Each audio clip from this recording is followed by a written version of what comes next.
Ini yang terbaru nih. Ya, saya akan udah disebar kok di media sosial. Ini ada yang namanya perusahaan PT Virtue Dragon Nickel Industry. Ini adanya di Kecamatan Morosi, Kabupaten Konawe, Sulawesi Tenggara. Di mana satu, ya, tidak ada upah lembur. Jam kerjanya melebihi daripada 40 jam seminggu. Lebih daripada itu, melebihi jam kerja. Kebebasan berserikat tidak ada. Seluruh ribuan tambak udang ikan sekitar perusahaan mati. CSR tidak ada untuk lingkungan. 8 orang tenaga kerja Indonesia, 30-nya, jadi 8 banding 30 nih. 8 orang tenaga kerja lokal Indonesia, 30-nya orang Cina, tenaga kerja asal Cina. Bahasanya bahasa Cina. Setiap hari orang Indonesia, pekerja Indonesia diajarin bahasa Cina. Terbalik. Ini bener serius, nggak dibayar. Ada saksinya masih hidup, datang kok ke kantor kami, datang. Jadi mereka diajarin setiap hari kursus bahasa Cina. Jadi kita, orang kita, Indonesia yang harus bisa bahasa Cina. Kan ngaco, bukannya orang dia. Lalu ada yang lebih parah nih. Saya ingin menggugah perasaan Anda sebagai rakyat Indonesia. Saya nggak rasis ya, tapi ini fakta terjadi. Anak-anak kami, anak-anak Indonesia yang kerja di sana, tugasnya itu mesin. Dia bagian mesin. Ingat, sarjana S1 bagian mesin. Dia ditempatkan bagian mesin, tapi dia dapat 2 pekerjaan. Sisanya Pak Said Iqbal, dia suruh ngambil makanan dan minuman orang-orang Cina itu. Banyak yang berantem Pak, banyak yang tonjok-tonjokan karena harga diri. Anak-anak itu karyawan kita Indonesia, ambil makanan, udah kayak babu, mohon maaf. Udah kayak pesuruh di negeri sendiri, kan gila. Saya sedih bener ngedengarnya. Akhirnya mereka pada keluar, pada berantem, dipecat, nggak boleh sholat Jumat. Apa-apaan kayak gini? Pertanyaan kami adalah, pertanyaan saya, buat apa investasi? Ngapain ada investasi kalau kayak gini? Udah harga diri anak-anak kita ini diinjak-injak, harga diri bangsa ini diinjak, ngapain? Kita menjual harga diri kita hanya untuk investasi. Buat apa? Buat apa? Ini kerja untuk siapa pemerintah negeri ini? Pertanyaan besar saya. Saya ingin membangkitkan semangat nasionalisme kawan-kawan. Ini hati-hati kawan-kawan, saya bukan memprovokasi. Tapi cepat atau lambat kalau kita diam saja, untungnya ada KSPI. Satu-satunya ya, saya ingatkan.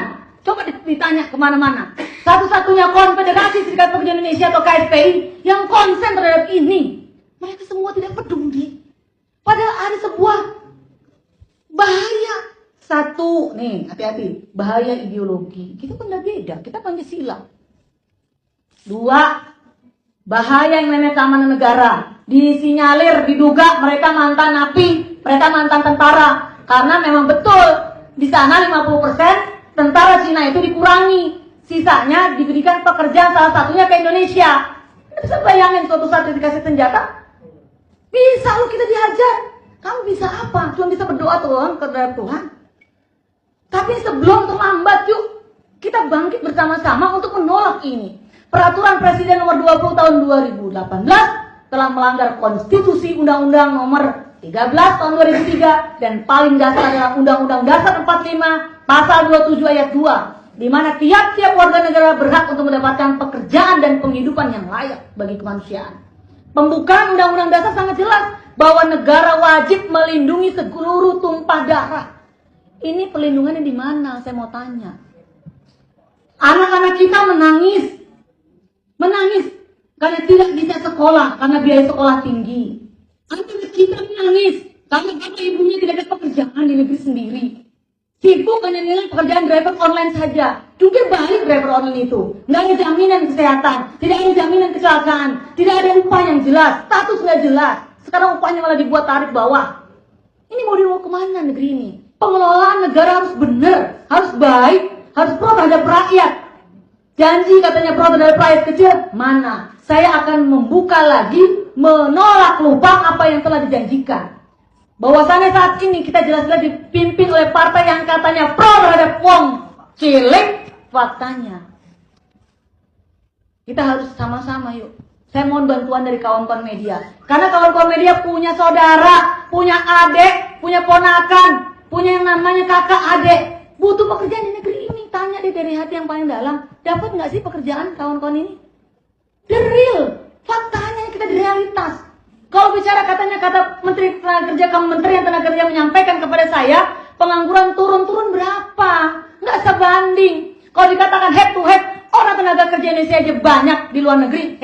Pekerjaan yang dilakukan oleh tenaga kerja Indonesia yang di luar negeri tidak ada yang mau ngambil kecuali dari Indonesia. Betul apa enggak?